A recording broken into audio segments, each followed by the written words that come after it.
This trade just changed everything, not just for the players and the teams involved, but for the entire scope of the league. Everything about this trade was just insane. A top 10 player in the league was moved, a rising superstar was moved, and a former MVP was moved. Picks were thrown around, salary was thrown around, and the Blackhawks were fleeced.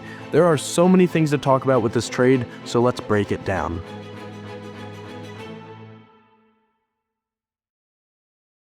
This is Mikko Rantanen, and some consider him to be a top 10 player in the NHL, and if not, he's definitely top 15. He's in the final year of his 6-year, $9.25 million contract, so the Avalanche had a tough decision to make.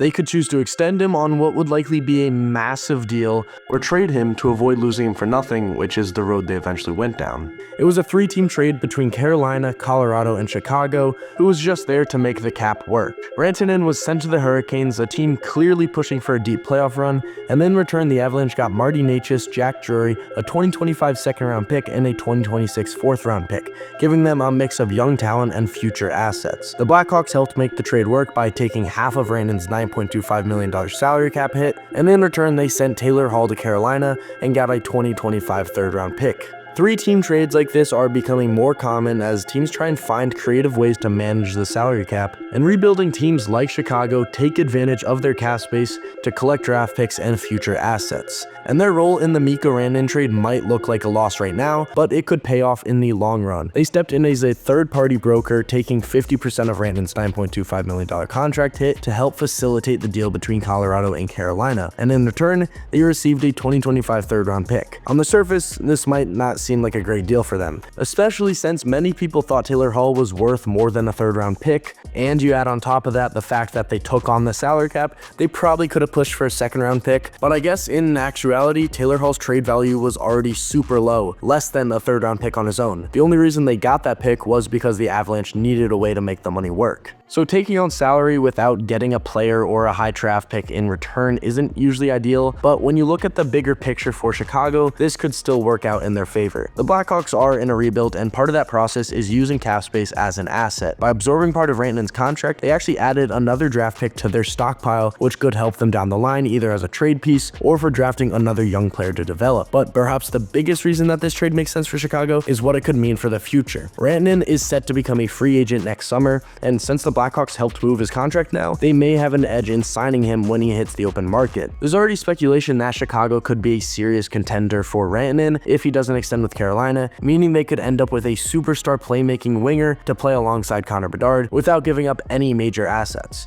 But Taylor Hall leaving the Hawks kinda created a big gap in the team, especially for Connor Bedard. Hall wasn't just a key player for the team, but he was also sort of a mentor for Connor Bedard, helping him adjust to the NHL. He's one of those players that they brought in when they drafted Connor Bedard to try and help him learn the ropes of the NHL, and now he's gone. When Bedard found out about the trade, he was surprised and pretty disappointed because, this guy was pretty much his only help out on the ice. He was always giving me advice or there for questions or whatever, and I ended up coming pretty close to him, so it sucks he's gone, but So in the short term, Bedard might struggle without Hall both on and off the ice, meaning he'll need to build better chemistry with his new line mates, which could affect his play and confidence. And somehow, despite already being one of the worst teams in the NHL, the Blackhawks got worse from this trade. So if the Hawks could land Rantanen to help Bedard next year, that would be huge, but that is a big if. Because it all depends on whether or not Carolina goes out and re-signs him. The Hurricanes made a big move by bringing in Mikko, adding a powerful forward who can make a huge impact. The Hurricanes like to control the puck, battle along the boards, and create scoring chances near the net, and Rantanen does all of that at an extremely elite level. Offensively, he's one of the best in the NHL. Since 2016 and up to just before the trade, he put up 681 points in 611 games, which ranks 10th amongst everyone else in the NHL. This season, right before he was dealt, he already put up 64 points in 50 games, making him one of the top producing forwards in the league this season. So he can create plays, finish scoring chances, and be a consistent threat whenever he's on the ice. Where Rantanen really stands out though is in the playoffs, where he averages 1.25 points per game in the postseason, proving that he steps up when it matters most, and that kind of production is huge for Carolina, a team that has struggled to get over the hump in recent playoff runs.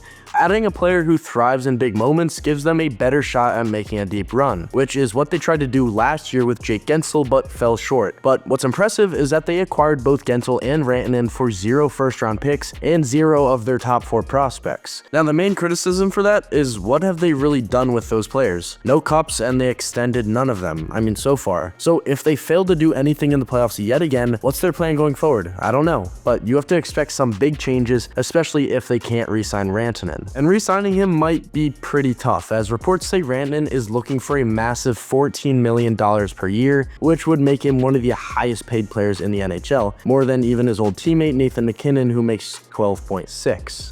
That price tag of $14 million was a little bit too high for Colorado, who reportedly only offered them $11.75 million per year on an 8-year deal before trading him to the Hurricanes. What makes it even more surprising though is that Rantanen didn't even expect to leave the team. He had spent almost a decade in Colorado, won a Stanley Cup, and expected to stay for his whole career pretty much. He thought his performance and loyalty would lead to a new contract. He even said that he was willing to take less money than his full market value, believing his contract request was fair. Talks were ongoing, and he felt confident they'd reach a deal until the trade happened. It caught him off guard, and while he focused on playing for the Hurricanes, he was clearly frustrated with how things ended in Colorado. And just as shocked was Nathan MacKinnon, who was clearly upset. Obviously losing Mikko, really great friend, 9 years, 10 years together, won a cup obviously. It's just sad, I mean, but yeah, I mean, it's just unfortunate, obviously, losing a great friend, great teammate. Yeah, I'm gonna miss him. Now the Avs did get a nice young piece in Marty Necas, but that's kind of like swapping your Ferrari for a Tesla because you're worried about the gas prices. Sure, it might make financial sense, but is it really the best move when you're trying to win a race right now? Colorado has always been pretty careful about handing out massive contracts. When they won the Cup in 2022, nobody on their roster made over $10 million. But now with Nathan MacKinnon making 12.6 and Cale Makar likely getting somewhere in the realm of 15 on his next deal, management probably didn't want to commit another $14 million to Rantanen, even though he reportedly was open to taking less. On paper, avoiding a top-heavy roster makes sense. But in reality, if you refuse to pay your best players what they're worth, how do you plan on staying competitive? Necas is a solid player, sure, but he is no Mikko Rantanen. So the Avalanche are saving money, but it's not quite the same. For a team that's still in its championship window, this trade is confusing. Rantanen was a game-breaking scorer, putting up 1.25 points per game in the playoffs. He also had elite chemistry with Nathan MacKinnon. Necas, sure, he's good, but he hasn't proven he can carry a top line or show up in any big playoff moments the same way that Mikko Rantanen did. So what's the plan for the rest of the season? Colorado is definitely still a playoff team, but they just made their road to the cup a lot harder. Unless Necas suddenly transforms into a superstar overnight, this feels like a step backwards. Maybe the front office is thinking long term. Maybe they see Necas as a rising star and want to keep their salary cap flexible for Makar's next contract or another big signing. That's all well and good, but here's the problem. You don't trade a player like Mikko Rantanen when you're still in the prime of your cup window. The Mikko Rantanen trade was a total shocker, and it changed the whole scope of the league. But when you break it down, it actually makes some sense. Colorado has always focused on depth over big contracts, and even if he was willing to take less money, the Avs didn't want to risk losing Rantanen for nothing, so they made the move now. For Carolina, this is a huge win right away. They've needed a superstar scorer, and Rantanen fits that perfectly, especially since he already has that Finnish connection with Sebastian Aho. So for now, Carolina gets the big boost out of this, while the Avs are betting on smart roster moves down the road, paying off in the future. This trade is probably the biggest one we've seen in a while, maybe ever, especially mid-season, but it was as shocking as it was impactful.